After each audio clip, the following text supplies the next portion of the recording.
I've talked about Yu-Gi-Oh! A few times already on this channel, so it shouldn't come as a surprise to know that I'm a huge fan. And since I grew up with the first series, Duel monsters, I have a very special place in my heart for the classic monsters, especially the Egyptian god cards, which is the topic of today's video.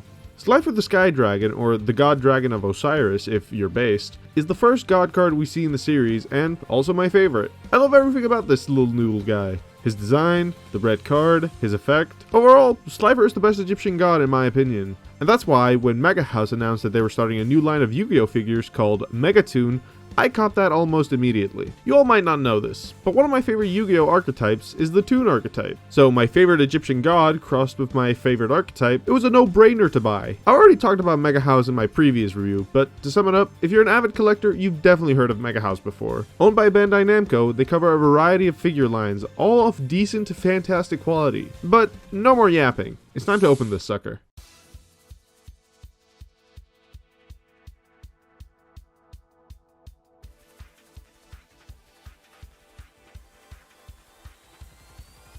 Right out of the box, this thing looks great. The cast of the figure is solid and the colors are spot on. The figure is lightweight and hollow inside. The bottom has a hole with this symbol that I'm not really sure what it means. And when I say this thing is lightweight, I mean it's even lighter than my previously reviewed Gabumon lookup figure, despite actually being slightly bigger. The paint on the body, claws, mouth, and eyes are all matte. He even has his iconic purple eyeshadow. Slay Queen. Meanwhile, the gem on Slifer's forehead is pearlescent. I love the glittery blue shine it has compared to the rest of the figure, it really stands out. There are some small imperfections on the figure, notably on the inside of the mouth where the teeth and gums meet, as I'm trying to display here with my dotting tool. Also, I don't know if it's just the one that I got, but the figure has kind of a weird smell to it. It sort of smells like pencil shavings.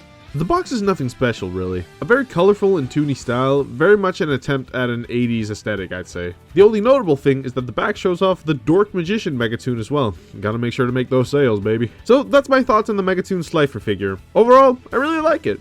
Even though it has a lot of small mistakes, I can't help but love this toony goober. And don't worry, if you're a fan of Ra or Obelisk, they've already announced that they're getting figures too, so be on the lookout for that. Overall, this figure will get a solid 8.5 out of 10, and I'm gonna display him next to my other Sky Dragon.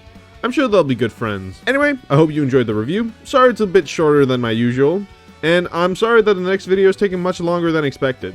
School is kinda kicking my ass, but I'm trying to get it out in a timely manner. Please don't come back, and have a great day. Bye bye.